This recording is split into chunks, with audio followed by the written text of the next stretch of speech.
Caregiver itu pekerjaan yang cukup berat loh. Hai semuanya, balik lagi sama aku Gaby dari Smile Consulting Indonesia. Hari ini aku mau nanya dulu nih ke kalian. Dari kalian siapa sih yang bekerja sebagai caregiver? Kalau ada, angkat tangan yuk. Atau kalian sebenarnya punya seseorang yang bekerja sebagai caregiver? Nah, aku mau kasih tahu ya, sebenarnya caregiver itu pekerjaan yang cukup berat loh. Karena dia harus mengurus, membantu, merawat orang-orang yang lagi membutuhkan bantuan.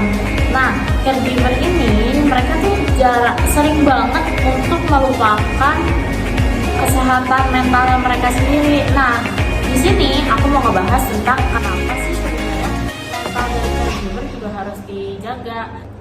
Nah, kalian ada yang tahu nggak sih caregiver itu sebenarnya apa? Nah, seperti yang udah aku singgung tadi, caregiver itu adalah seseorang yang memberikan perawatan secara fisik, emosional, dan membantu orang-orang yang membutuhkan. Caregiver ini juga membantu orang-orang seperti anak-anak, orang tua, dan orang lansia. Nah, seperti banyak kasus yang udah kita lihat ya, kita ambil contoh dari lansia. Banyak lansia-lansia yang seharusnya sudah harus dirawat oleh anak-anaknya, tapi karena anak-anaknya sibuk bekerja, jadi nggak ada waktu buat merawat lansia ini atau merawat orang tuanya. Nah, caregiver ini tuh berperan sebagai orang yang membantu mereka dalam merawat orang tuanya atau merawat orang yang sudah berlanjut usia ini. Nah, kalau dilihat-lihat, caregiver ini tuh sebenarnya pekerjaan yang mulia bukan? Tapi ternyata dibalik mereka yang sering membantu orang lain, menolong orang lain, menolong lansia, merawat lansia, sebenarnya tuh mereka tuh suka melupakan satu hal, tahu guys. Kalian tahu nggak apa yang suka dilupain? Nah, yang suka dilupain itu adalah kesehatan mental mereka sendiri. Nah, kalau menurutku, kesehatan mental caregiver ini tuh harus dijaga dan dirawat oleh orang-orang yang memang memperkerjakan mereka.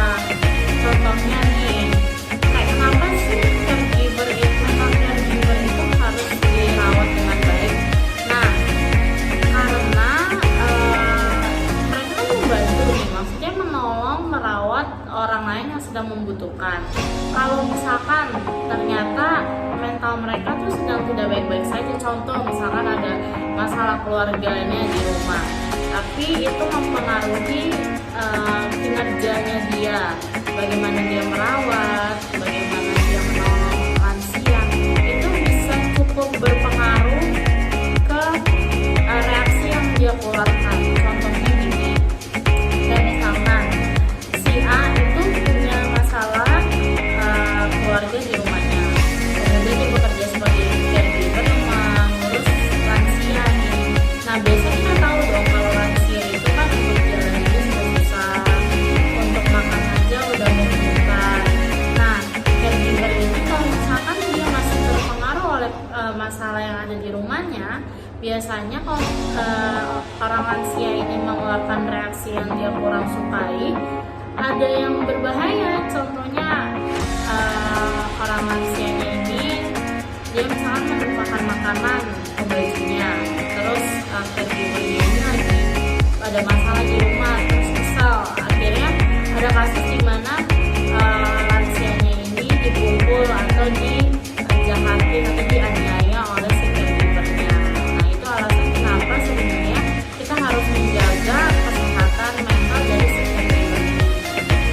Nah, kenapa sih kita sebagai orang yang mempekerjakan itu harus menjaga kesehatan mentalnya nih? Yang pertama, karena mereka itu kan bekerja ya, jadi kita harus bertanggung jawab untuk merawat dan mendukung individu lain yang membutuhkan perawatan seperti anggota keluarga yang sakit, lanjut usia, atau dengan kebutuhan khusus.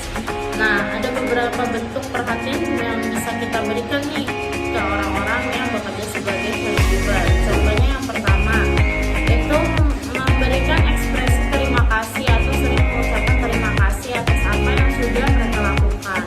Kemudian yang kedua, ada penawaran bantuan. Jadi bukan hanya kita meminta bantu dia untuk menjaga keluarga kita kan, atau orang yang kita kenal, tapi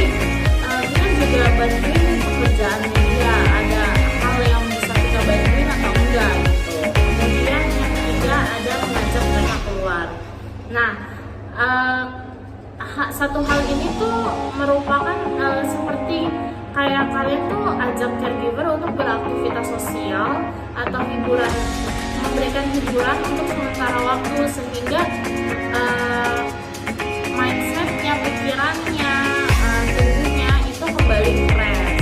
Kemudian ada rencanakan waktu untuk mereka. Nah, biasanya orang-orang yang kerja itu kan pasti juga membutuhkan waktu luang untuk dirinya mereka sendiri.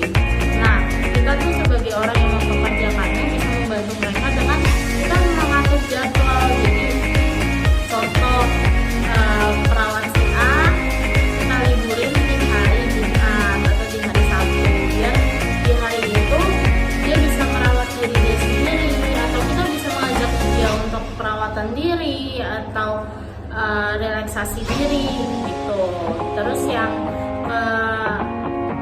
terakhir adalah sumber daya dan informasi. Nah, ini tuh dalam bentuk kayak kita membantu caregiver dalam menemukan sumber daya dan informasi yang dapat membantu mereka dalam merawat individu yang lagi mereka tangani nih.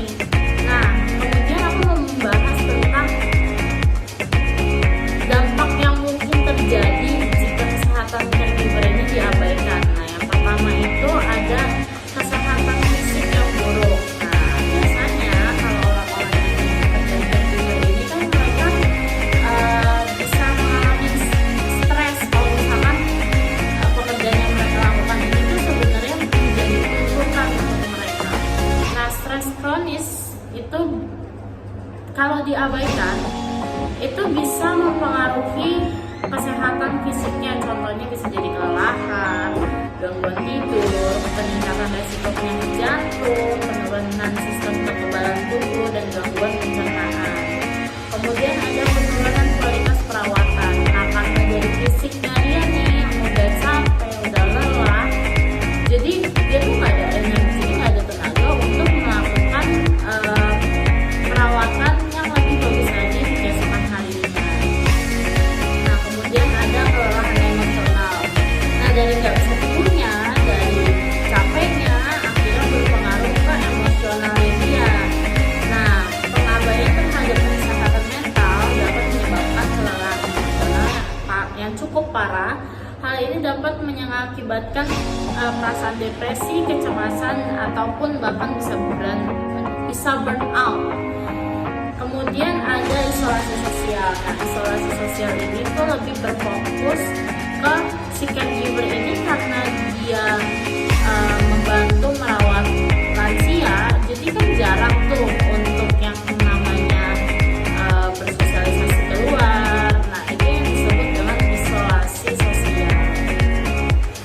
Nah, jadi kesehatan mental dari caregiver itu juga perlu loh kita perhatikan. Bukan hanya kita yang membutuhkan bantuannya mereka, tapi ternyata mereka pun juga membutuhkan bantuan dari kita untuk tetap menjaga kesehatan mental dari caregiver itu sendiri.